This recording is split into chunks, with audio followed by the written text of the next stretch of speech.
아멘. 안녕하십니까 여러분. 정확히 지난주까지는 강도사였습니다. 네, 오늘 이렇게 많은 분들이 축하해 주셔서 목사 안수를 받고 이렇게 이 자리에 섰습니다. 말 못하는 이 사람을 하나님께서 양육하시고 키우셔서 이 자리에 이르게 하셨습니다. 그 은혜에 감사하고 모든 영광 하나님께 올려드립니다. 일단 국수는 맛있게 드셨습니까? 원래 이게 제 설교에 있습니다. 그래서 주는 거예요. 네. 이게 뭔가 새로운 걸 하려니까 너무 두렵고 떨립니다. 지금 너무 많은 분이 계세요. 가장 많은 분들과 설교한 게 아닌가라는 생각이 듭니다. 하지만 이 시간 가운데 하나님께 채우시는 은혜와 능력으로 더욱 힘을 얻는 시간이 되셨으면 합니다.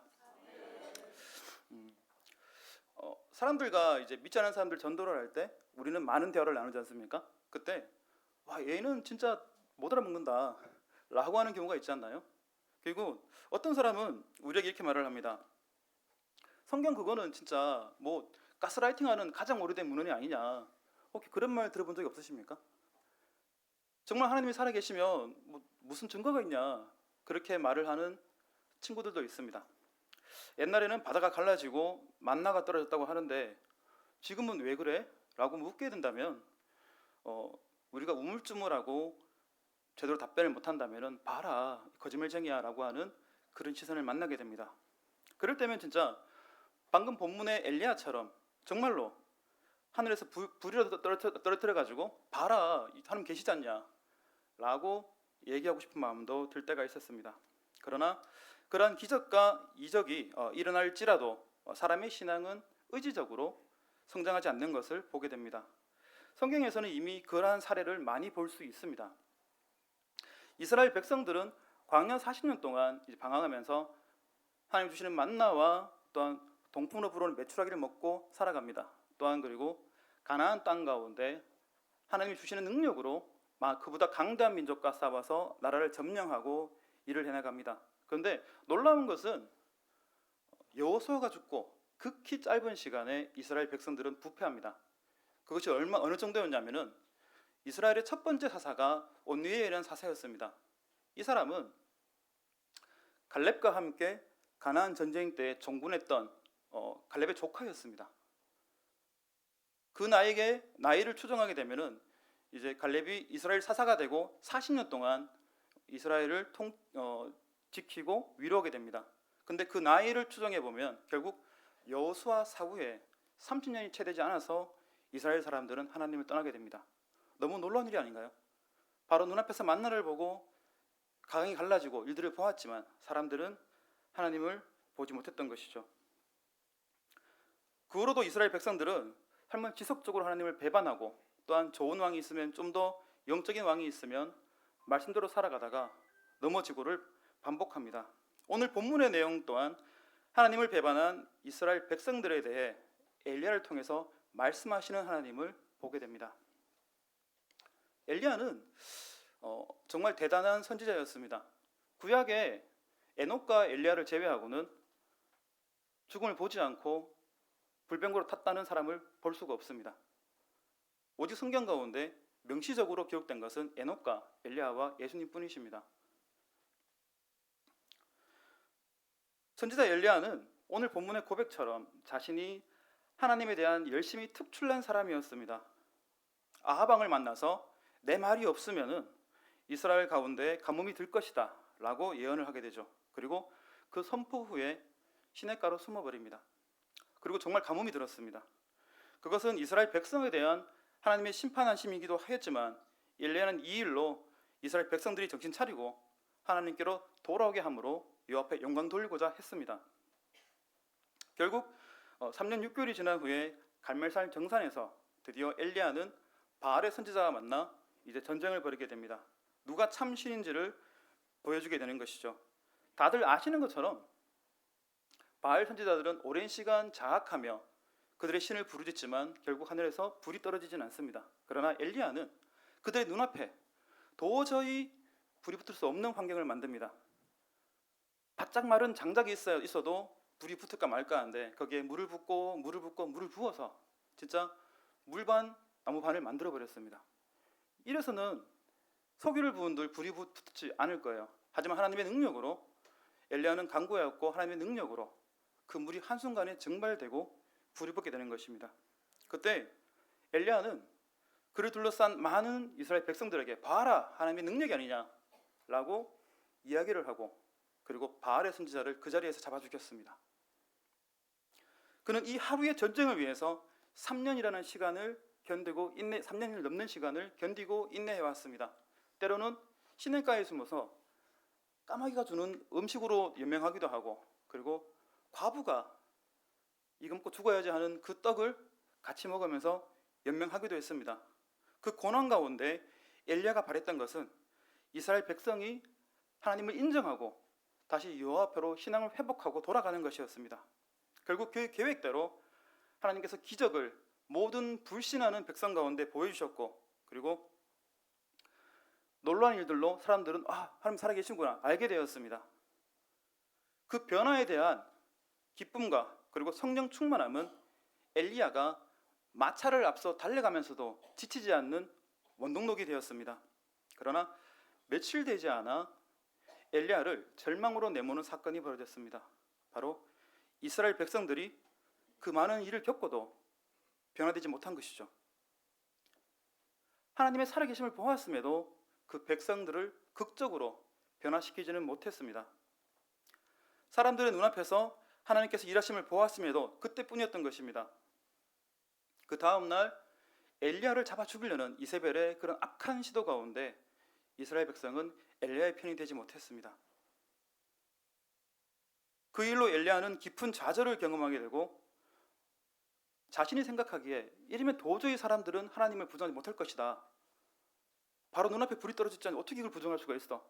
라고 했던 엘리야의 생각이었지만 그것이 이스라엘 사람들에게는 회복되는 기회가 되지 않았던 데서 좌절하고 지치게 되는 것이죠. 그의 열심이 결국은 실패하였다고 생각하게 되는 것입니다. 하나님의 임재를 보고도 사람들은 변화되지 못했던 것입니다. 로뎀나무 아래에서 엘리야는 왕상 19장 4절이 있을까요? 되어 있나요? 제가 읽어드리겠습니다. 네, 감사합니다. 함께 읽어볼까요?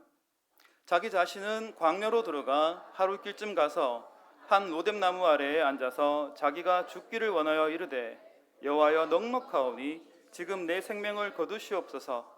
나는 내 조상들보다 낫지 못하나이다 하고 그의 모든 열심과 열정과 노력이 그리고 3년 6개월이 넘는 그런 고난 가운데 있는 인내가 결실을 맺지 못했습니다. 사람들은 여전히 우상 숭배를 하고 이세벨은 자기를 여전히 죽이려고 하고 있죠. 그 안에 있었던 엘리야는 깊은 좌절을 경험하게 됩니다. 그리고 그의 고백은 나는 내 조상보다 조금 더 낫지 못합니다. 그 앞서의 많은 선지자들이 이스라엘 백성 가운데 회개하라 회개하라 말을 하였지만 바뀌지 않았던 것처럼 그 실패에 엘리야는 좌절하며 결국 죽으려고 했던 것입니다. 삶의 목적을 잃어버렸던 것이죠. 할 수 있는 모든 것을 다 했는데 사람들은 바뀌지 않았던 것입니다. 그가 생각할 수 있는 최선의 방법으로 써봤지만 사람들은 변화되지 않았던 것입니다. 그때 하나님께서는 엘리야를 위로하시고 그리고 다시 호렙산에서 하나님 앞에 세우셨습니다. 바로 그것이 열왕기상 19장 9절부터 14절까지 읽으셨던 본문입니다. 원래 본문은 18절까지 다 이어지는데 잠깐 줄였습니다. 하나님께서는 엘리야를 호렙산에 세우시면서 그 앞을 지나가시며 강한 바람으로 산과 바위를 가르시고 또한 무서운 지진과 불로 엘리야를 목도하게 합니다.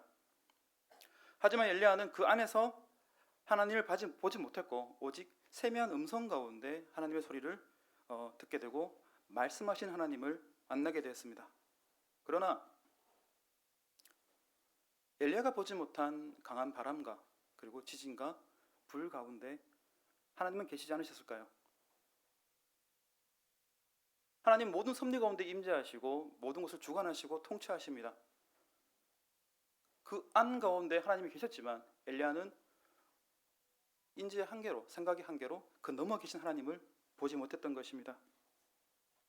그가 들을 수 있는 세미한 음성에만 하나님이 계셨던 것이 아니라 그가 볼 수 없었던 바람과 지진과 불 가운데에도 하나님의 역사하심이 함께 하셨습니다. 그것은 이후에 하나님께서 엘리야에게 하신 말씀에서 드러나는 것입니다.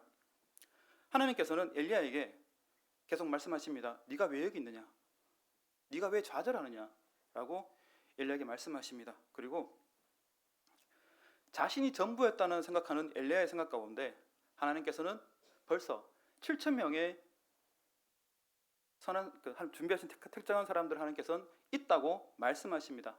바알에게 무릎 꿇지 아니한 7천 명이 나는 따로 세워두었다 라고 말씀하십니다. 또한 그리고 하나님께서는 엘리야에게 세 가지를 명령하십니다. 하사엘을 아람 왕으로 삼으라. 그리고 에후를 이스라엘의 왕으로 삼으라.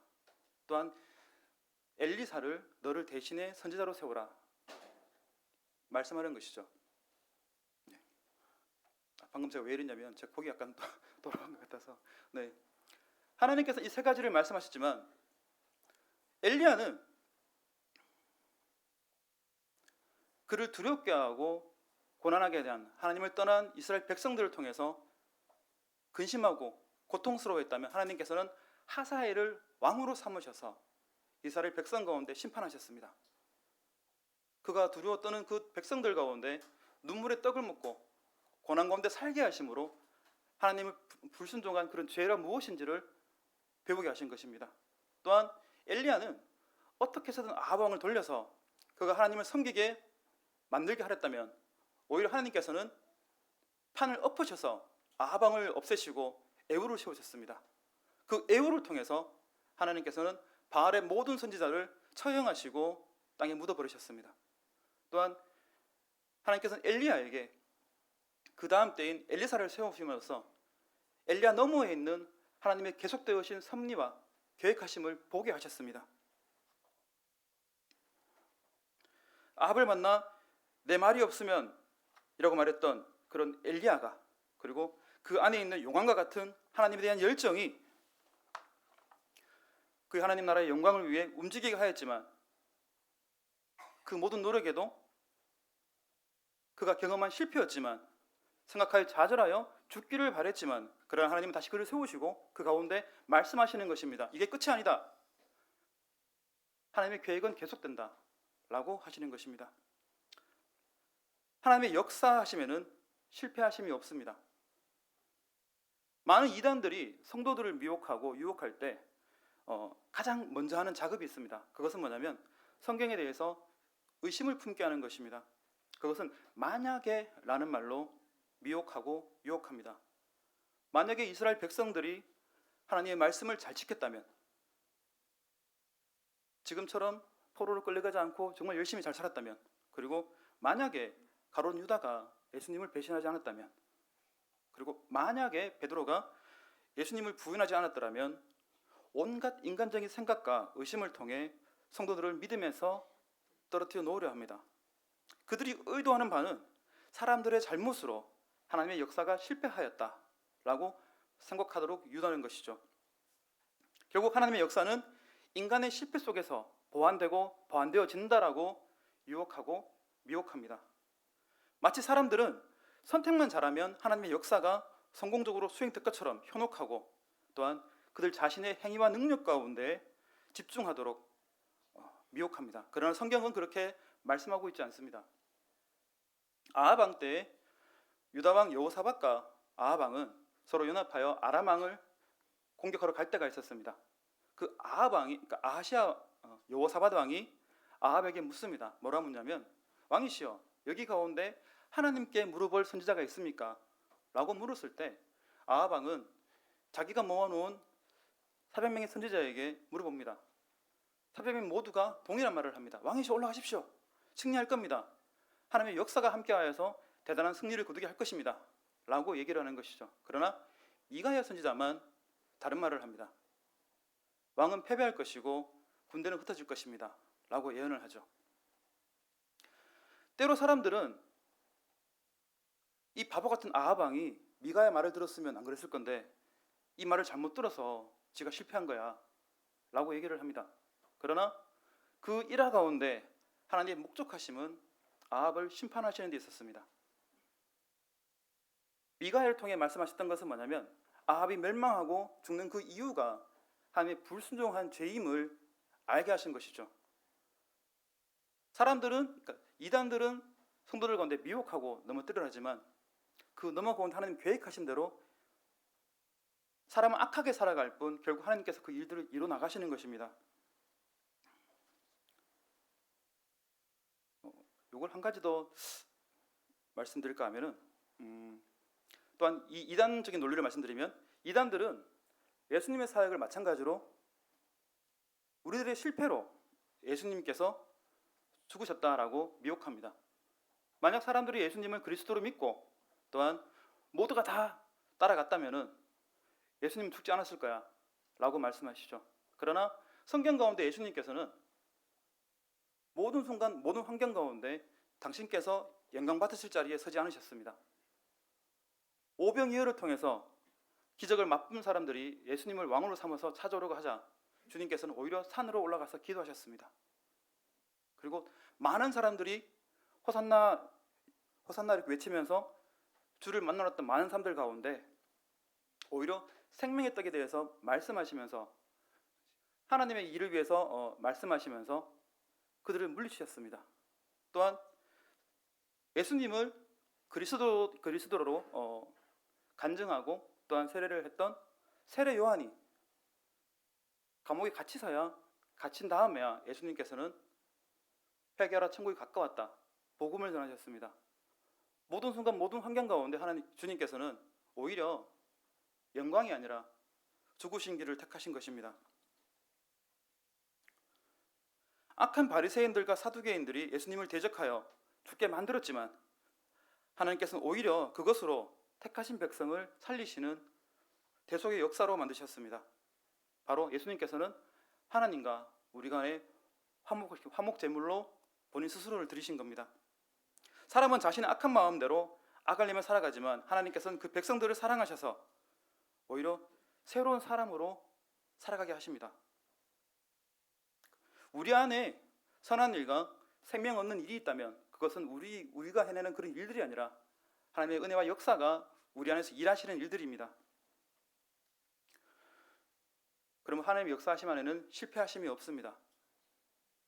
우리는 과거를 살았고 현재를 살고 미래를 살아갈 것입니다. 그러나 하나님께서는 이미 과거를 사셨고 현재를 사셨고 미래를 사셨습니다. 이것이 어떤 의미로 말씀드리냐면 성경의 많은 부분들이 뭐냐면 마치 if, 만약처럼 들립니다. 이스라엘 백성 가운데 잘 지켰으면 구원받지 않고 망한다고 보이겠지만 이미 하나님께서는 성경 가운데 말씀하시는 뭐냐면 너희는 이렇게 살았다 라고 말씀하시는 겁니다. 우리가 죄인이고 구약 성경 끝으로 구약의 창세기부터 말라기까지 이 모든 것 가운데 하시는 말씀은 사람은 죄인이다라는 것, 하나님이 아니라 인간을 중심한 인생 가운데 그 결국이 뭐냐면 바벨론 포로였습니다. 그걸 통해서 하나님께서 우리 가운데 인간 능력의 무능함을 보이시는 것입니다. 그처럼 하나님께서는 우리 가운데 이미 과거를 사셨고 현재를 사셨고 미래를 사셨습니다. 이 말씀 이해하시길 바랍니다. 다만 이것이 전지하신 하나님의 나라 안에 하나님의 계획과 섭리는 실패하심이 없습니다. 우리는 우리 인생을 살아가면서 알 수 없는 미래 때문에 이것도 해보고 저것도 해보지만 하나님은 그 완전하심 안에 실패하시는 역사가 없는 것입니다. 하나님의 택하심과 또한 견인하심은 후회하심이 없습니다. 우리에게는 실패처럼 보이는 그런 것들이지만 엘리야의 일들처럼 망했네라고 생각하지만 그러나 하나님 나라에서 그것이 실패가 아닙니다. 오히려 그것이 우리를 살리는 도구로 사용되는 경우도 많습니다. 오직 하나님께서만 오르시고 우리와 함께 하셔서 세상의 많은 일들 가운데에서도 하나님의 백성으로 살아가기 위한 도구로 쓰입니다. 이 확신이 여러분 가운데 있기를 축복합니다. 또한 하나님의 나라는 기적과 능력이 있는 것이 아니라 하나님에 대한 사랑과 헌신에 있습니다. 엘리야는 자신의 놀라운 기적으로 이스라엘 백성들이 하나님을 인정하고 드디어 그들의 조상이 하나님 앞으로 돌아올 것이다 라고 생각하였지만, 그러나 과연 그러했습니까? 말씀드린 것처럼 이세벨이 엘리야를 죽이려 하는데 이스라엘 백성들은 침묵했습니다. 하나님의 편에 서지 못했던 것이죠. 이들은 하나님의 인재를 보고도 하나님이 아니라 이세벨을 두려워하였습니다. 이스라엘 백성들은 하나님의 사랑의 십을 입어 출애굽부터 놀라운 기적들을 보아왔습니다. 그러나 그들은 곧 하나님을 떠나 자신의 마음대로 살아갔고, 거기에 죄를 더해서 왕이신 하나님이 아니라 자기의 생각과 경험 안에서 인간인 왕을 요구를 합니다. 그의 생각과 경험에 따라 살아가려고 했던 것이죠. 사무엘상 8장 7절입니다.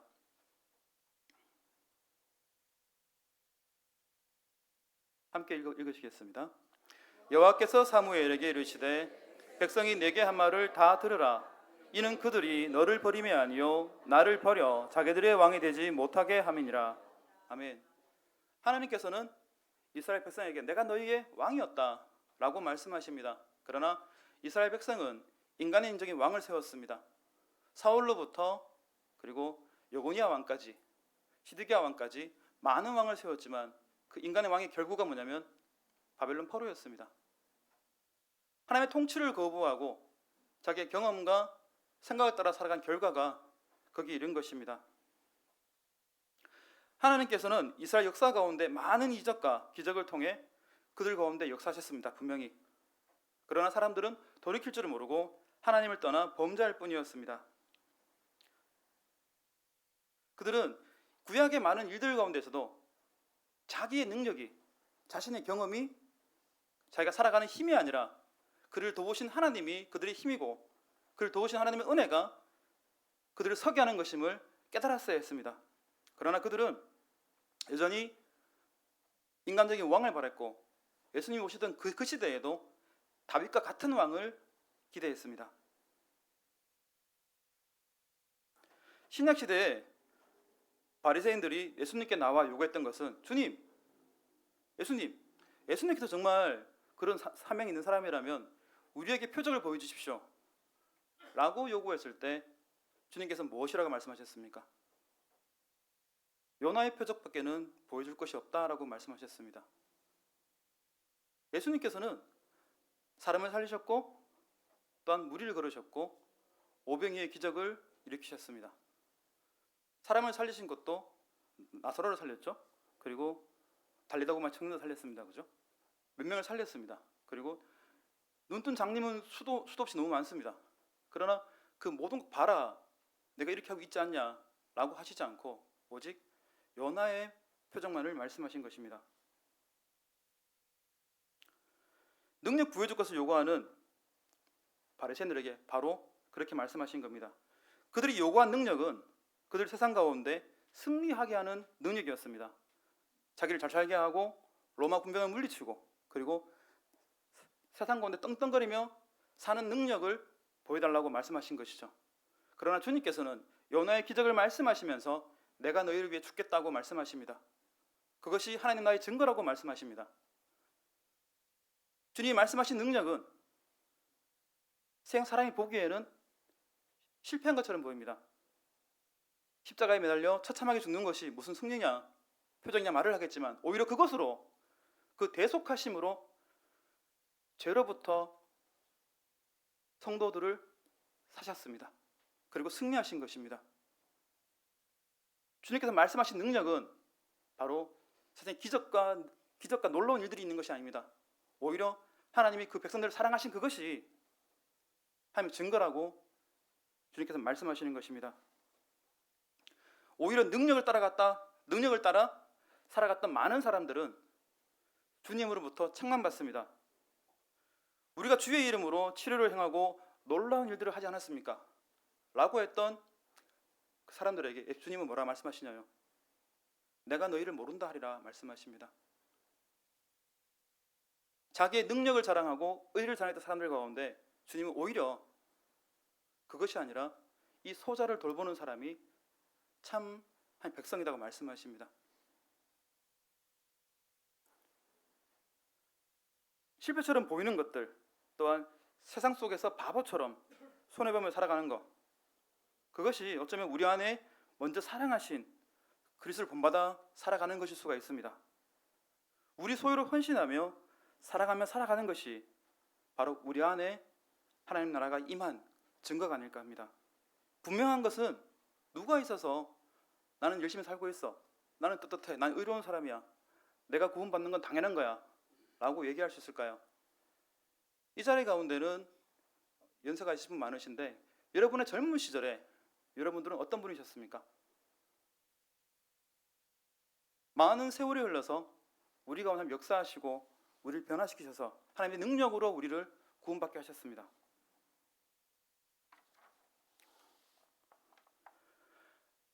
이 시간 우리 가운데 하나님 나라를 꿈꾸게 하고 또한 기대하고 돌아갈 본향을 바라보게 하는 것은 하나님의 은혜와 우리를 향한 오래 참으심과 그리고 사랑하심임을 기억하시길 바랍니다.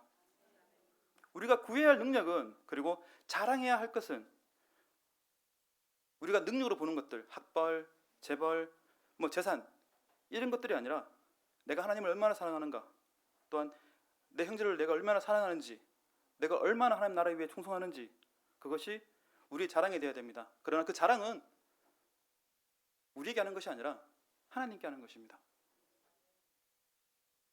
그러므로 우리의 세상적인 성공을 구하는 것이 아니라 우리 하나님에 대한 사랑이 깊어지고 하나님께 영광 돌려드리는 그 일이 참으로 우리 가운데 기쁨이 될 수 있도록 기도하셔야 됩니다. 우리는 때때로 살아가면서 하나님의 많은 순간 가운데 우리가 목표하고 있는 게 너무나 커 보여서 거기에 매달리고 기도합니다. 도와주십시오 하나님. 그러나 그 너무 가운데 있는 하나님의 영광 돌리는 그 일이 우리의 참 기쁨이 되기를 축복합니다. 에베소서 4장 4절입니다. 제가 1절부터 4절까지를 읽어드릴게요. 원래 1절부터인데 제가 잘못 적었네요. 그러므로 주 안에서 갇힌 내가 너희를 권하노니 너희가 부르심을 받은 일에 합당하게 행하여 모든 겸손과 온유로 하고 오래 참음으로 사랑 가운데서 서로 용납하고 평안에 매는 줄로 성령이 하나 되게 하신 것을 힘써 지키라. 몸이 하나요 성령도 한 분이시니 이와 같이 너희가 부르심의 한 소망 안에 부르심을 받았느니라. 오직 하나님의 은혜 안에서 하나님 나라의 영광과 우리의 구원의 주 되신 예수 그리스도를 사랑하는 같은 마음 안에 살아가시를 축복합니다. 아직 끝나지 않았습니다. 네. 마지막으로 믿음의 다음 때를 세워라 라는 내용으로 말씀드리고 싶습니다. 믿음의 다음 때라고 말을 하면은 우리는 흔히 주일학교의 어린 아이들을 생각들을 많이 합니다. 애들을 말씀으로 양육하고 사랑으로 양육해서 장성하여서 하나님의 큰 일을 감당하도록 말씀하십니다. 그러나 마치 그렇게 말씀하시는 것은 우리는 지금까지 잘해왔어 라고 하시는 것 같습니다. 청년들이 장성하여서 교회를 떠나는 이후에는 세상의 많은 유익들이, 즐길 것들이 유혹하는 것도 있지만 우리 교회 안에 있는 불신과 불의와 사랑이 없음을 보고 상처받는 게 너무나 큽니다. 그래서 교회를 떠나갑니다. 그리고 거짓된 사이비에 많은 사람들은 매몰되기도 합니다. 과연 우리 가운데 바른 신앙이 있을까요? 때로는 코로나 가운데 우리는 코로나가 발생하여서 교회가 많이 힘들어졌어 라고 합니다. 그런데 어쩌면 이 코로나가 우리를 살리는 길이었을 수도 있습니다. 그것은 우리가 대처할 줄을 몰랐던 신천지를 하나님은 직접 드러내셔서 칼로 치셨습니다. 부정부패한 우리 교계의 많은 사람들을 방송들을 통해서 보게 하셨습니다. 누가 있어 우리 가운데 우리는 아파하고 괴로워하지만 그것이 우리의 빛낯을 보게 하고 하나님께 회개하고 또한 우리 교계 지도자를 위해서 기도하게 하는 그 일들로 삼으신 것입니다. 우리는 우리 선대의 다음 때입니다. 우리의 윗대는 없는 가운데 나눌 줄 알았고 견실한 믿음 가운데 교회를 지켜갔습니다. 많은 핍박 가운데 지금은 이제 제사를 안 지내는 집이 엄청 많죠, 그죠? 그러나 예전에는 제사를 지내고 핍박을 받으면서도 국군이 이겨내면서 이제 교회에 나왔습니다. 신앙을 지켰습니다. 성실히 새벽기도를 지키고 그리고 성미로 봉헌하고, 그러나 지금은 모습은 어떻습니까? 우리는 더 부유해지고 더 많은 시행이 있음에도 불구하고 점점 더 믿음에서 멀어집니다. 우리는 다시 그리스도로부터 믿음을 회복해야 됩니다.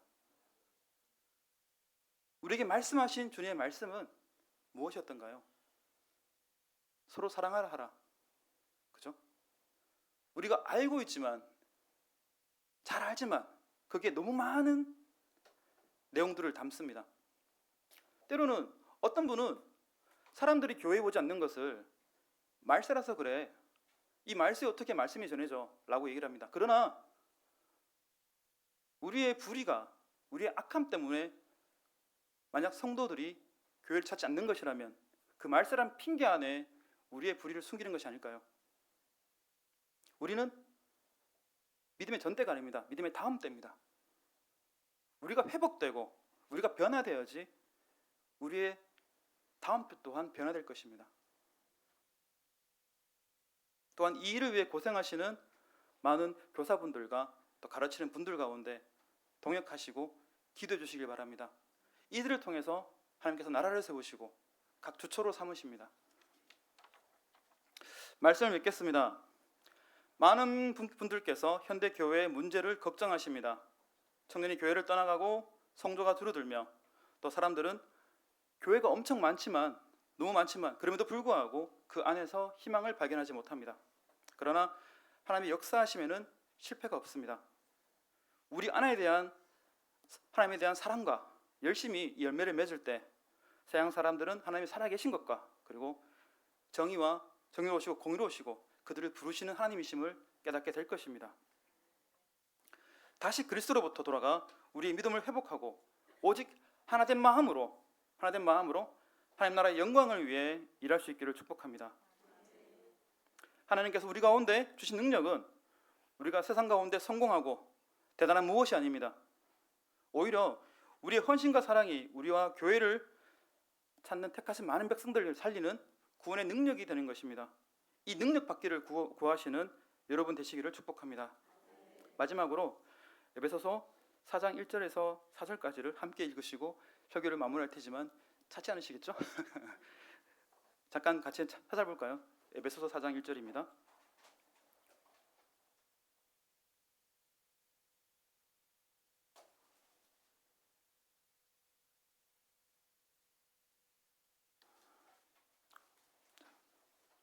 찾으신 줄 알고 제가 1절부터 먼저 읽겠습니다. 그러므로 주 안에서 갇힌 내가 너희를 권하노니 너희가 부르심을 받은 일에 합당하게 행하여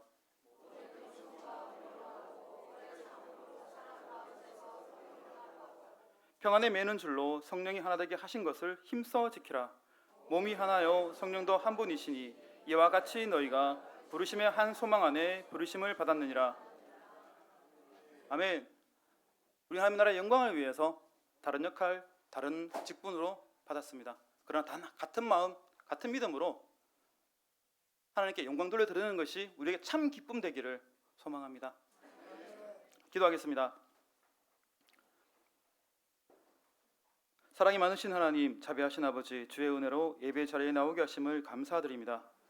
우리가 하나님을 신뢰하고 구원의 확신 가운데 살아갈 수 있도록 은혜 더하여 주시오며 다시 그리스도로부터 우리 믿음을 회복하고 하나님께 영광 돌리는 것을 참 기쁨으로 알아 살아갈 수 있도록 인도하여 주시옵소서.